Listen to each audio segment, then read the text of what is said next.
Vamos a abrir la palabra del Señor en Primera los Corintios,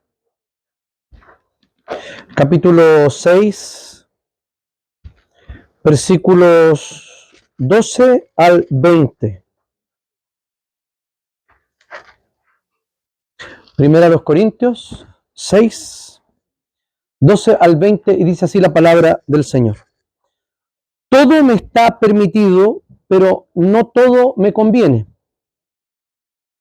Todo me está permitido, pero no permitiré que nada me domine. Los alimentos son para el estómago y el estómago es para los alimentos, pero Dios destruirá tanto al uno como a los otros. Y el cuerpo no es para la inmoralidad sexual, sino para el Señor, y el Señor es para el cuerpo. Y así como Dios levantó al Señor, también nos levantará a nosotros con su poder.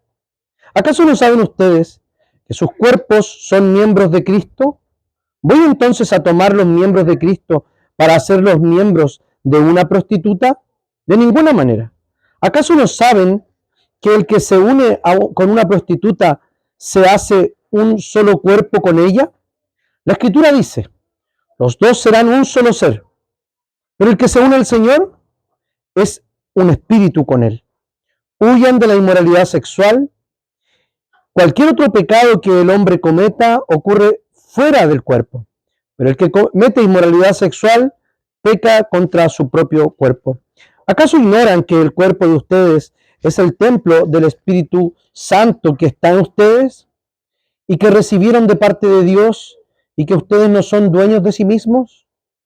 Porque ustedes han sido comprados, el precio de ustedes ha sido pagado. Por lo tanto, den gloria a Dios en su cuerpo y en su espíritu, los cuales son de Dios. Oremos al Señor. Señor, te damos infinitas gracias por esta tu palabra. Te rogamos, Señor, que tú nos ilumines, que tú, Señor, nos hables por medio de ella y podamos ser edificados. Te pedimos, Señor, que tu Espíritu Santo me use para predicar fielmente tu palabra. Oramos en el nombre y en los méritos de Jesús. Amén. Ya vamos en el quinto sermón de nuestra serie Dios, Sexo y Familia. Hemos hablado ya de varios temas durante esta serie, y también lo hemos hecho durante otras series a lo largo de los años. ¿No es así? Y hoy día vamos a tratar un tema que en otras series ya hemos tratado, pero resulta tremendamente importante en el contexto de esta serie de sermones, que es la pureza sexual, sexo y señorío. ¿Qué está pasando aquí en Corintios? Los corintios tenían hartos problemas, ¿ya? Era una iglesia bastante problemática. Ellos eran bastante inmorales, tenían problemas para creer la resurrección de Jesús. Uno dice, ¿cómo? ¿Y esta iglesia era una iglesia cristiana? Sí, era una iglesia cristiana. Y tenían facciones dentro de la iglesia que estaban enseñando cosas distintas. La iglesia estaba recién naciendo, y eso significaba que las doctrinas aún no estaban formuladas, por decirlo de alguna manera. Luego se fueron formulando o se fueron asentando en la iglesia ciertas doctrinas, no inventando, sino aclarando. De hecho, el apóstol Pablo lo que hace es enseñar o explicar el Evangelio de Jesucristo. No es otra cosa más que la explicación del Evangelio de Jesús.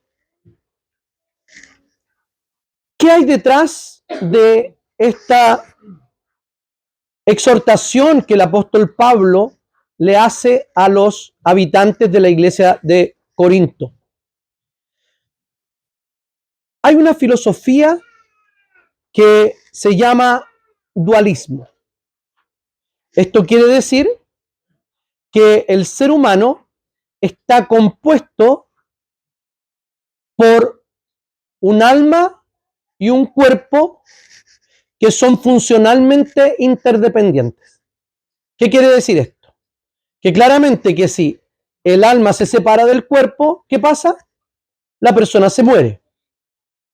Para ellos era tal la división que el alma no tenía una relación positiva con el cuerpo. De hecho, la relación que tenía era una relación muy negativa, porque los griegos, o más bien los helenistas, creían que una vez que la gente moría, era ilógico volver al cuerpo. ¿Por qué razón? Porque el cuerpo para ellos era malo. No tenía razón de que si habían sido liberados de esta cárcel terrenal, ¿cómo iban a volver a ella? Y Pablo le dedica, ya menciona el tema en la primera de los Corintios, antes de llegar al capítulo 15, pero ocupa gran extensión, que está dividido en el capítulo 15 allí, todo el capítulo sobre la resurrección de Jesús y sobre la resurrección nuestra y por qué es necesario que creamos la resurrección. Él dice, porque si no resucitan, la resurrección no es verdad, entonces Jesús no resucitó. Y si Jesús no resucitó, entonces somos los más dignos de conmiseración, de lástima, de todo el mundo. Esta filosofía dualista separaba entonces la relación esencial que tenía el cuerpo o que tiene el cuerpo con el alma. Nosotros creemos más bien en una unidad psicosomática. La discusión teológica entre tricotomistas que creen que hay alma, cuerpo y espíritu, y dicotomistas que creen que hay alma cuerpo y alma o espíritu, que se ocupa en realidad indistintamente. Esa discusión, desde mi perspectiva, está superada. Hoy día la discusión está entre dualismo y monismo, o sea, si somos un ser completo o un ser de dos partes que son interdependientes de manera funcional. Entonces, lo que hoy día, lo que ellos creían es que esa unidad era meramente accidental. ¿En qué sentido? En el sentido de que el cuerpo necesitaba el alma para vivir, pero el ser interior no tenía nada que ver con el cuerpo. Entonces, lo que sucedió allí es que ellos no encontraban la relación que existía entre la sexualidad y el cuerpo, o más bien dicho, la espiritualidad. La sexualidad no tenía nada que ver con la espiritualidad. Entonces, ¿qué estaban haciendo? Muchos de ellos seguían practicando pecados antiguos. Ya lo leímos el otro día, ¿cierto? Esto eran algunos de ustedes, dice el mismo capítulo, pero en el versículo 11. Pero ahora ustedes ya han sido santificados, ya han sido justificados en el nombre del Señor Jesús y por el Espíritu de nuestro Dios. Entonces lo que está diciendo Pablo aquí, es que hay una relación entre lo que hacemos con el cuerpo y cómo el espíritu también es afectado. O sea que somos seres integrales. Ellos creían que podían usar servicios de prostitutas sagradas. Eso era. La prostitución sagrada era que iban a un templo de sobre todo de diosas femeninas, y allá había prostitución. Y ellos se unían a una prostituta sagrada. Aquí está hablando del caso de este caso específico de contratar servicios de una prostituta sagrada, que era un hábito común, una cosa habitual en la Grecia antigua. Estoy hablando del del Asia Menor, más bien dicho, en la cultura helénica. Ya les he contado que los griegos eran mucho más inmorales que los romanos o los latinos, que eran mucho más morales. De hecho, hay muchos más escritores moralistas entre los romanos que entre los griegos. Los emperadores que nosotros tenemos en mente son algunos de ellos, no todos, ¿cierto? Están pensando en Calígula, ¿cierto? Que era un loco y un depravado sexual, absolutamente cierto, pero no era así, eso se los había comido la cultura griega. Entonces, hoy también existe un desinterés por el cuerpo. ¿En qué sentido? Ya hemos hablado que el cuerpo hoy día es una performance. El cuerpo es performático. ¿En qué sentido? Yo puedo modificar mi cuerpo a mi propia voluntad, ¿o no? Y no estoy hablando de cirugías plásticas. Si usted quiere hacerse una cirugía plástica, hágasela. Es muy probable que quede mejor. Pero piense bien en lo que va a hacer. No lo hagan como las actrices de cine. Se han fijado que ellas creen. No sé por qué creen que se ven bien cuando están así. ¿Han visto? Unos labios así enormes, como que no me he hecho nada. La gente quiere modificar el cuerpo, pero no estamos hablando de eso. Lo que estamos hablando es de lo siguiente. El cuerpo es una performance porque yo puedo modificar el cuerpo y cambiar supuestamente la esencia. Entonces el cuerpo no es esencial. Son antiesencialistas aquellos que creen que uno se puede autopercibir como quiera. ¿Sí? ¿Ya vieron Machos Alfa? Veanla. Es un problema. Pero autopercibirse, hoy día se puede hacer cualquier cosa. Por ejemplo, ya les he hablado de los drag queen, ¿cierto? Que son performance de hombres, básicamente hombres, disfrazados de mujeres de manera absolutamente grotesca, sexualizada, y que en España, sobre todo en España, van a los jardines infantiles. Y curiosamente he visto muchos videos de esto, y cuando están allí, los niños le dicen, tú eres un tío. No soy un tío. Y todos los cabros chicos se miran así como, que eres un tío. Se dan cuenta de que es un hombre. Porque se cree que el cuerpo se puede modificar y de esa manera cambia la persona. Claramente no podemos modificar y el cuerpo sí es esencial. Hoy día el cuerpo es un accidente. Alguien puede nacer en cualquier cuerpo. De hecho, puede nacer en un cuerpo humano y sentirse de otra especie. ¿Cierto?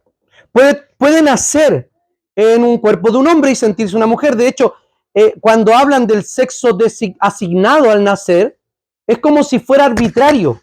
Es como si no hubiera nada en el cuerpo que haga pensar a la otra persona, que es un médico experto en anatomía y sobre todo en anatomía infantil, para decir si es macho o hembra.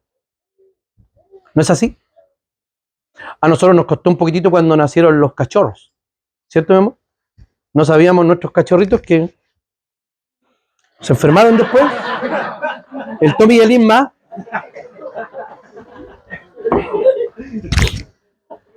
Nació la vaquita primero y no teníamos idea qué era.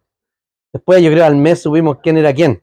¿Ya? Pero el experto, el doctor experto además, si yo le hubiese asignado un sexo arbitrariamente a los cachorros, se hubiesen comportado como machos y hembras de manera natural, ¿no es así? Pero te estoy adelantando material del próximo sermón, así que hasta ahí voy a llegar con eso. En primer lugar, tenemos la necesidad hoy día de tener un concepto adecuado del cuerpo. ¿Y cuál es? El concepto que tenían los corintios era un concepto negativo, es decir, se consideraba, como ya dije, la prisión del alma, y se decía que el cuerpo no podía afectar esta parte divina que tenía el ser humano, es decir, nada de lo que hiciera en el cuerpo tenía que ver con la espiritualidad. O sea, podía hacer absolutamente lo que quisiera. Este concepto derivó en dos facciones dentro de la iglesia. Una, que había que reprimir todo deseo corporal y mantenerse apartado de todos los deseos sexuales.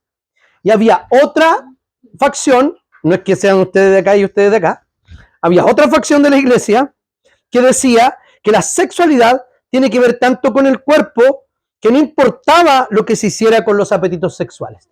Entonces, algunos decían que la materia era mala, entonces había que apartarse de todo lo que hacía disfrutar a la materia.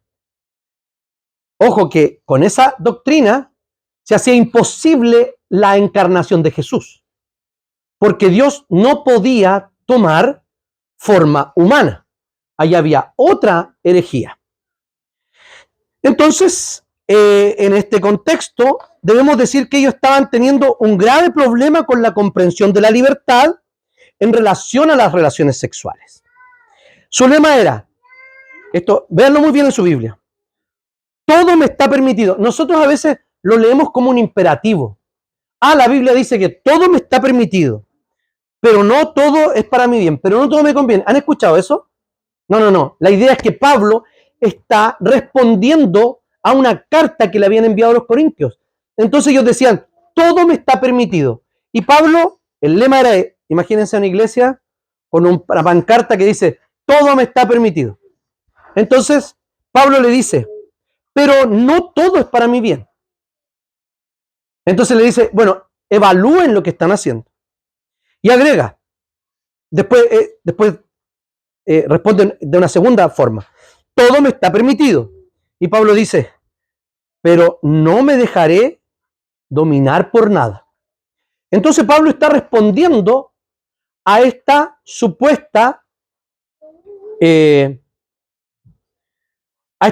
libertad que se tenía en términos sexuales. No había ninguna restricción para hacer cualquier cosa que nosotros necesitáramos o que los corintios necesitaran en cuanto a la cultura donde vivían y las propias necesidades o deseos que tenían.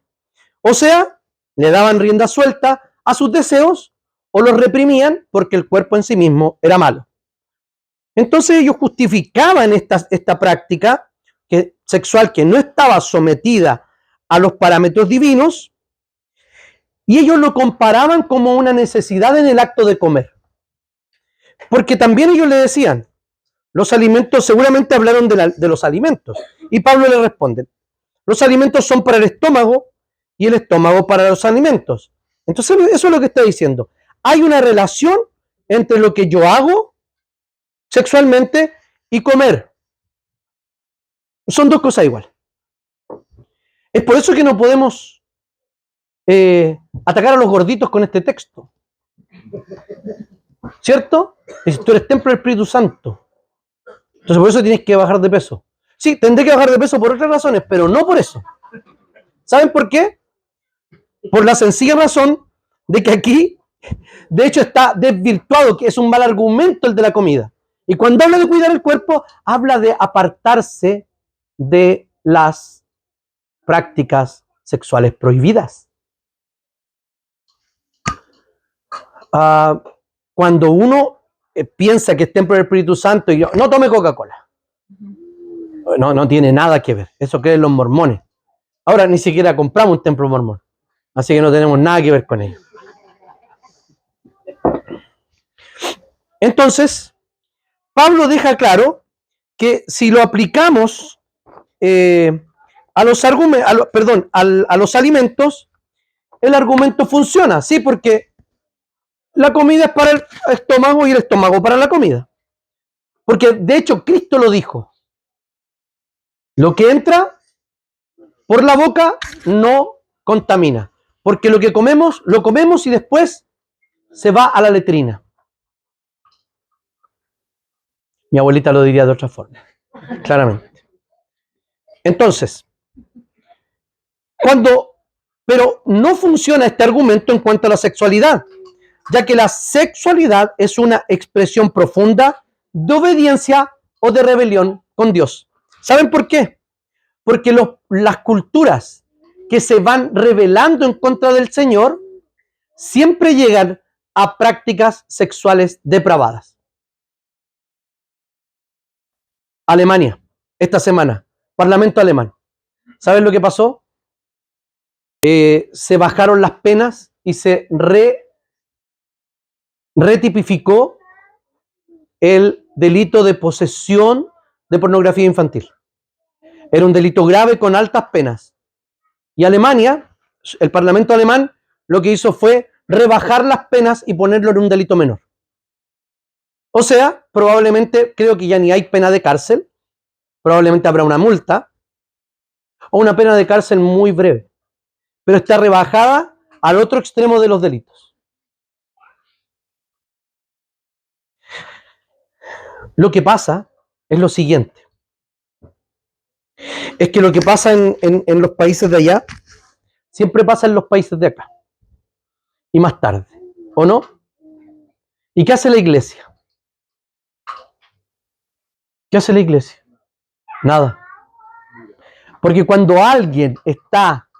Ustedes saben que nosotros podemos influenciar a la gente, hablar con la gente y mostrarle a la gente lo absurdo que es, por ejemplo, que en Alemania se haya hecho eso, o que se intente varias veces durante la historia alemana despenalizar, parece que no sé si estará despenalizado ya, despenalizar la procreación entre hermanos con el argumento de la libertad. Son dos personas adultas y punto. Las culturas, cuando llegan a su máxima expresión de decadencia, la sexualidad está absolutamente trastocada. Y es lo que vemos hoy día. Un cuerpo sin importancia, un cuerpo plástico y performático que se puede transformar a su placer, y prácticas sexuales que son contra naturaleza. ¿Cómo podemos nosotros pensar que la pedofilia se puede tolerar? Yo ya les hablé de la Irene Montero, ministra de Género en España, dice que es abuso cuando un niño, una niña o un niñe, eso dice ella, no consiente o dice que no a una relación sexual. Y hace poco sacaron esa publicidad que les comenté la semana pasada, que era si no había consentimiento, era violación. Y aparecía la foto de un niño de unos 8 a 10 años. Esto pasa. Esto está pasando. Spurgeon dijo lo siguiente: es falso y nocivo, estoy parafraseando, que los cristianos no hablen ni opinen, ni se involucren en política o religión. Porque cuando no hablamos de religión, nos predican payasos. Y cuando no opinamos, ni participamos, ni hacemos nada respecto a la política, nos gobiernan inútiles. Los creyentes debemos ser responsables con la ciudad donde vivimos. Y tenemos que informarnos, enterarnos de esto. Nuestros niños probablemente más adelante, y es por eso que yo he hecho tanto énfasis en esto, tal vez tengamos que sacarlos de los colegios y educarlos en casa. Eso va a significar que nuestra iglesia tiene que reconfigurarse. ¿Para qué? Para los que no tenemos hijos en edad de educación podamos apoyar a otros. Para que tal vez podamos tener recursos para otros niños que no son los nuestros. No lo sabemos. Pero la escuela es el foco donde están adoctrinando a los niños. Ayer me invitaron a dar un par de charlas en la iglesia Gracia Soberana, en un retiro que tenían los hermanos, y hablé sobre esto. ¿Y saben qué? Es terrible porque la gente no entiende esto. Nadie había reparado en que los niños estaban aproximadamente unas 35 horas expuestos a ideologías paganas, a una contaminación no solo de parte del profesorado, sino también de la opinión de quienes son más relevantes para ellos, que son sus compañeros. Proverbios dice que debemos apartarnos, incluso los adultos, de las malas compañías. ¿Y nosotros qué hacemos cuando mandamos a nuestro hijo al colegio? Los ponemos a exponerse, los exponemos a malas compañías y a malos consejos, muchas horas por semana. Los que tomamos esa opción, como nosotros lo hicimos, de mandar a nuestros hijos al colegio, tienen que tomarse el tiempo de todos los días hablar con ellos y desecularizarlos. Confirmar la fe de ellos. Todos los días. Todos. Como si llegara con piojos a la casa. Creo que ya usé esta ilustración. Si llega con piojos, Nadie dice, mañana le saco los piojitos. Con los piojos inmediatamente fuera. Entonces, Pablo dice que nuestro cuerpo, Pablo entonces comienza a explicar la relación cuerpo, sexo, señorío y espiritualidad. Pero el cuerpo no es para la inmoralidad sexual, sino para el Señor y el Señor para el cuerpo. Aquí no funciona, según Pablo. Ok, las comidas sí, pero el Señor va a destruir ambas. Pero en este caso no, porque aquí está metido el Señor en esta parte. El cuerpo y el Señor. Comida y estómago. Cuerpo y Señor. Y el Señor es para el cuerpo. Entonces aquí lo que dice Pablo, utiliza la palabra porneia, de donde viene la palabra pornografía, por ejemplo. Dice que, y se refiere a cualquier pecado tipo sexual. Pablo dice que el Señor y nuestro cuerpo se corresponden. Todo lo que hacemos por medio del cuerpo debe ser como para el Señor. Por esta razón, queda nulo el argumento de aquellos que se llamaban espirituales, corintios, que sí importa lo que hacemos con el cuerpo. Entonces, pasemos a ver qué dice sobre la importancia del cuerpo y el concepto que tenemos que tener de él. Versículo 14. Es importante porque nuestro cuerpo será resucitado. Con su poder resucitó al Señor y nos resucitará también a nosotros. O sea, el cuerpo es importante. La redención incluye nuestro cuerpo. Entonces, si el cuerpo es importante para Dios, el sexo inmoral no es inofensivo. El cuerpo tampoco es malo porque es para la gloria de Dios. En segundo lugar, nuestro cuerpo es del Señor. ¿No saben que sus cuerpos son miembros de Cristo mismo? ¿Tomaré acaso los miembros de Cristo para unirlos con una prostituta? Jamás, dice Pablo. Entonces, no podemos tomar nuestro cuerpo que pertenece al Señor y unirlo a una prostituta en este caso. Estoy refiriéndome a este caso. Ya vamos a ver la aplicación para toda la historia de la iglesia. Entonces, el nivel de intimidad sexual es el mismo que logramos espiritualmente con el Señor. ¿Se fijan? Esa es la unión. Por eso el Señor, el Señor y nosotros somos uno, porque el Señor es en nosotros. Y hemos sido partícipes de la naturaleza divina, ¿o no? Somos del Señor. Y el Señor habita en nosotros. Y nuestro cuerpo es para Él y Él para nuestro cuerpo. Entonces, les dice lo mismo. ¿No saben que el que se une a una prostituta se hace un solo cuerpo con ella? Están siendo un solo ser. Pues la Escritura dice, y esto se aplica, el dos llegarán a ser un solo ser, no solamente para marido y mujer, sino para cualquier persona con quien nos unamos sexualmente. Por esta razón que una relación sexual no se puede tomar a la ligera. Cuando tenemos relaciones sexuales fuera del vínculo matrimonial, lo que hacemos es unirnos con alguien con quien realmente no tenemos la verdadera intención de unirnos. Nos llama a ser radicales, porque el Evangelio es radical. No hay otra forma de vivir el Evangelio. En nuestra relación con la inmoralidad sexual, a lo que he llamado habitualmente el factor José. Huyan de la inmoralidad sexual. Todos los demás pecados que una persona comete quedan fuera de su cuerpo, pero el que comete inmoralidad sexual peca contra su propio cuerpo. Entonces la pregunta es, ¿son todos los pecados iguales? La respuesta es sí y no. ¿Por qué razón? Porque en términos de judicialmente, o sea, cualquier cosa que cometamos contra la ley de Dios, desear la mujer de nuestro prójimo, mentir, robar, eso nos hace ya dignos de muerte.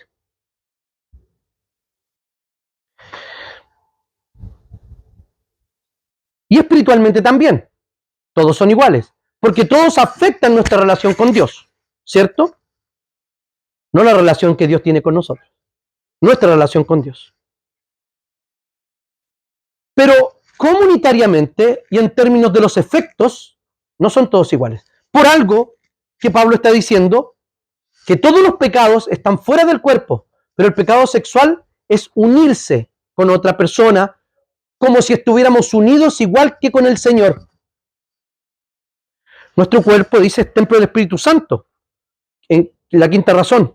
¿Acaso no saben que su cuerpo es templo del Espíritu Santo quien está en ustedes y al que han recibido de parte de Dios. Entonces, cuando alguien está sosteniendo una relación sexual ilícita, bueno, también lícita con su propio esposo y esposa, en cualquiera de los dos, Dios sigue allí presente. Dios no se va.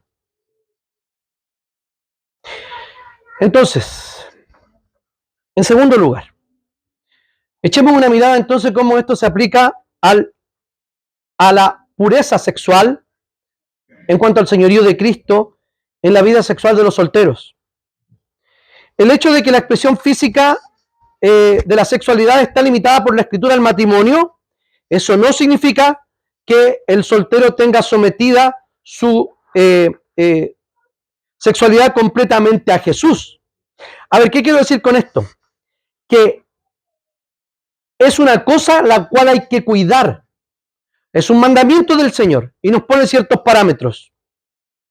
Entonces el soltero lo que tiene que hacer es de manera intencionada someter su vida y sus deseos sexuales también al Señor. El rechazo a la fornicación o a cualquier pecado sexual siendo solteros ahora no es un rechazo a la sexualidad misma, sino que es a una sexualidad desordenada, a un amor desordenado. Cuando los solteros pecan sexualmente es que el Señor ha salido del centro y el placer ha sido puesto en el centro. Ese intercambio se hizo. El pecado pasó antes de la relación sexual. Que sacar al Señor como si el Señor no estuviera y creer que estamos solos y que esto no tiene ninguna relación con Dios. Primero, deben ser agradecidos por la sexualidad.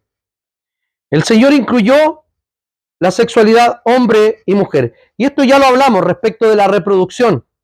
Cuando no hay ninguna intención reproductiva de parte de ya sea cualquiera, estamos pecando. Y en este caso, lo que el Señor nos dice es que tenemos que humillarnos delante de Él cuando necesitamos auxilio. Pablo en su carta lo que va a hablar es que por la gracia de Dios ya no debemos vivir y podemos no vivir en aquellos pecados. ¿Recuerdan lo que leímos la semana pasada? ¿Acaso no saben que los injustos no le darán el reino de Dios?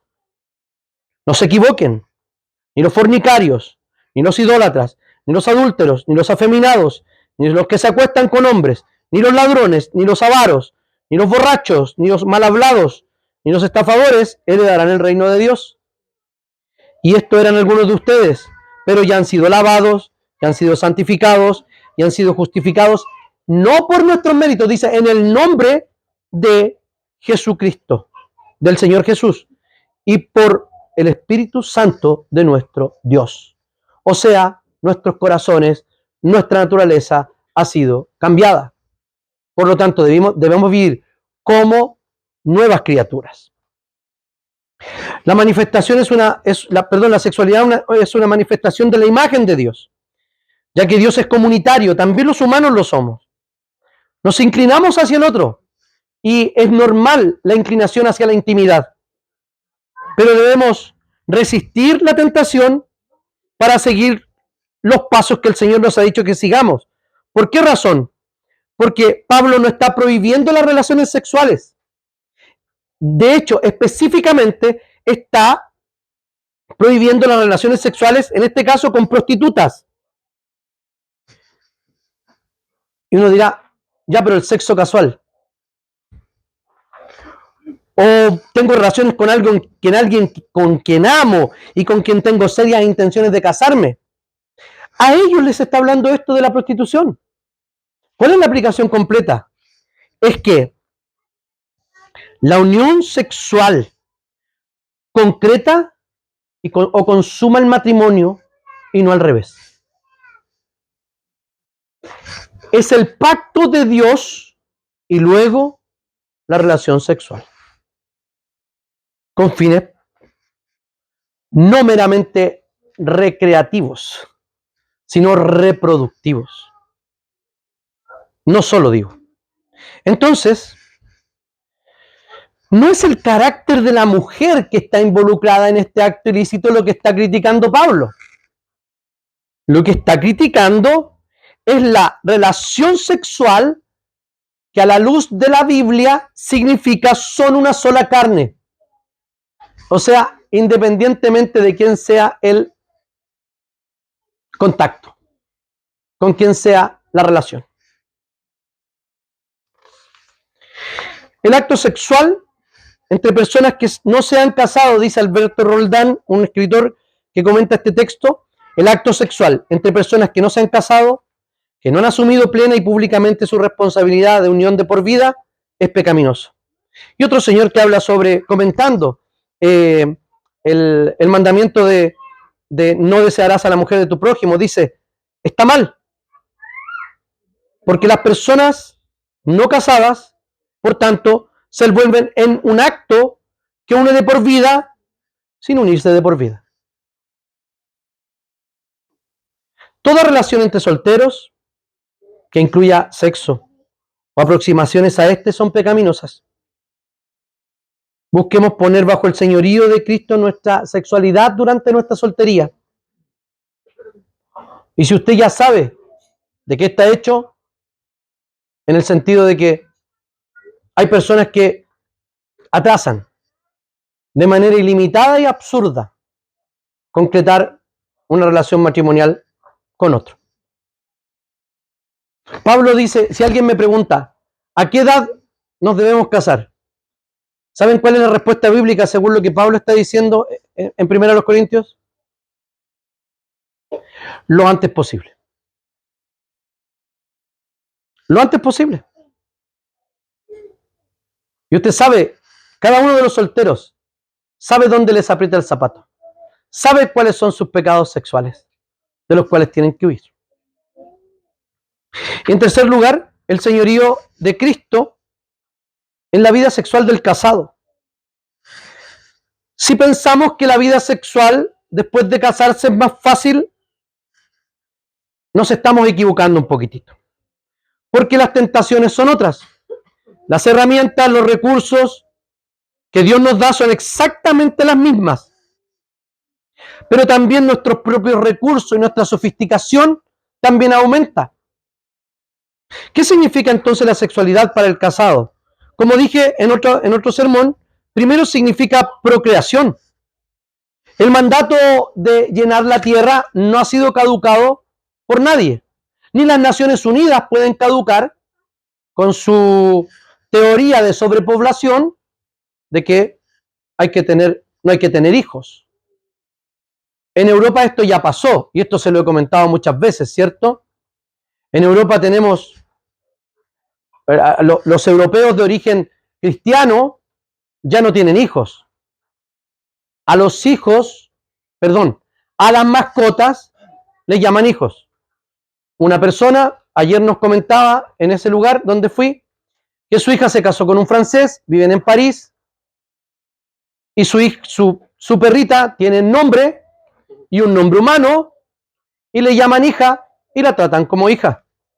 No tienen absolutamente ninguna intención de casarse.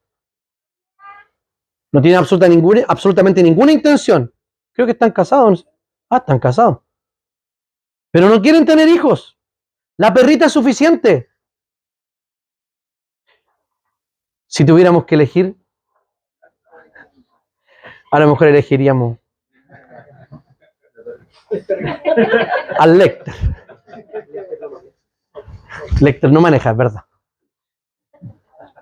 Y es igual de porfiado. Entonces, no hay una caducación del mandato. En segundo lugar, la compañía y el goce mutuo. Producto de nuestra concepción dualista del cuerpo y espíritu, hemos restringido la aceptación positiva del placer en la sexualidad. Tal vez esto no sucede con mucha habitualidad hoy día, pero sí sucede. Fíjense que la Escritura aprueba el placer sexual. Voy a leer Proverbios, capítulo 5. Bebe el agua de tu propio pozo, el agua que fluye de tu propio manantial. Habrá de derramarse tus fuentes por las calles y tus corrientes por las aguas. por las plazas públicas son tuyas, solamente tuyas, y no para que las compartas con extraños. Bendita sea tu fuente, goza con tu esposa de tu juventud. Es una gacela amorosa, es una cervatilla encantadora. Que sus pechos te satisfagan siempre, que su amor te cautive todo el tiempo. Porque, ¿por qué, hijo mío, dejarte cautivar por una adúltera? ¿Por qué abrazarte al pecho de una mujer ajena? Esto se llama lenguaje figurado y también eufemismos. Está hablando de la relación sexual. Una gacela amorosa, una cervatilla encantadora. Claramente eso es lenguaje figurado, ¿cierto? ¿Pero qué está diciendo? Está hablando de la belleza del amor que se ha creado o alimentado desde la juventud. No es para compartirlas con nadie, sino para gozarnos entre nosotros. Pero fíjense que no solamente es goce personal, porque ya dijimos, cuando hay solo goce personal y egoísmo, nos transformamos en ateos en cuanto a las relaciones sexuales.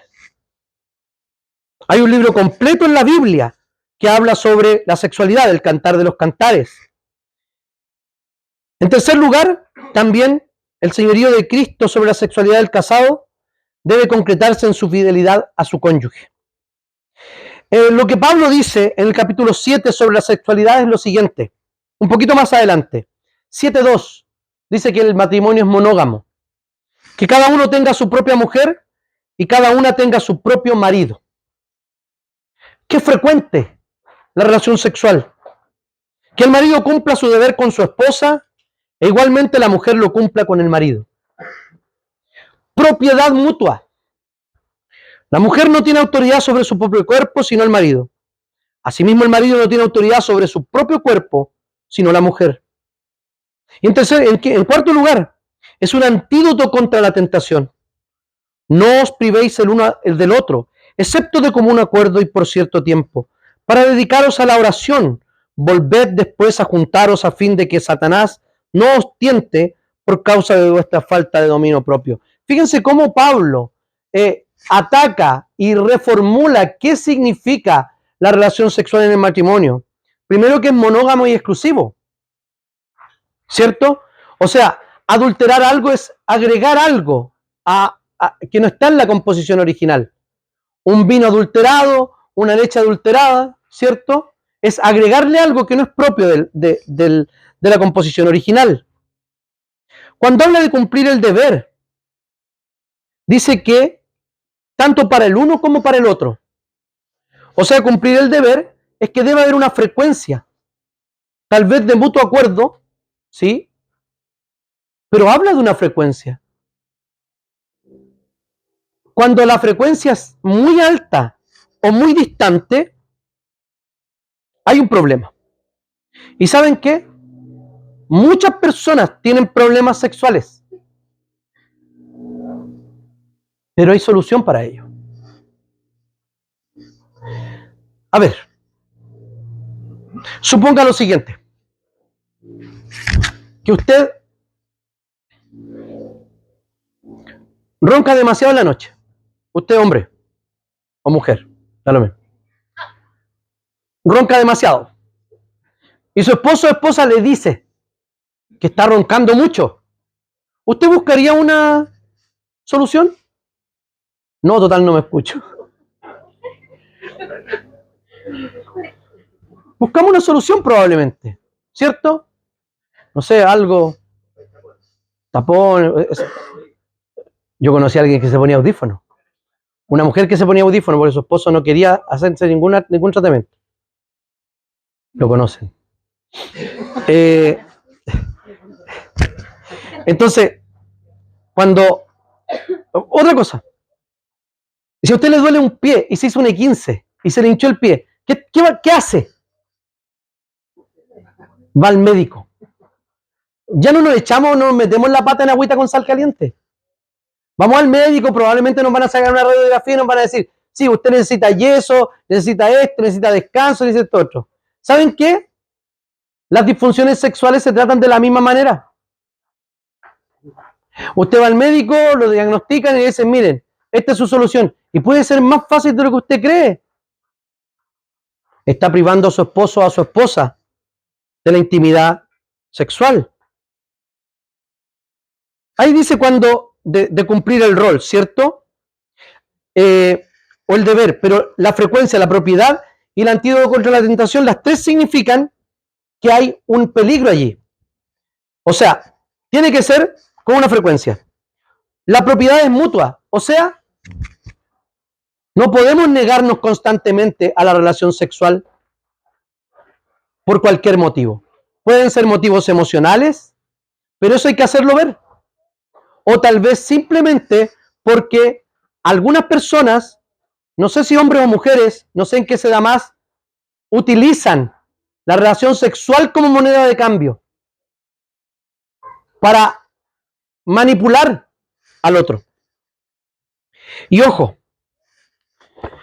la relación sexual con nuestro cónyuge nos aleja de la tentación. Y eso es súper importante. Pablo es demasiado claro en este punto. Entonces, queridos hermanos, respecto a cómo nosotros vivimos en pureza sexual, es cuando reconocemos el señorío de Cristo en la sexualidad. ¿Y cómo funciona esto? El cuerpo es templo del Espíritu Santo. ¿Cómo lo vemos? ¿Cómo lo hacemos? ¿Cómo reconocemos esto? Apartándonos del sexo fuera del matrimonio y consagrando nuestra relación matrimonial o nuestra soltería para la gloria del Señor.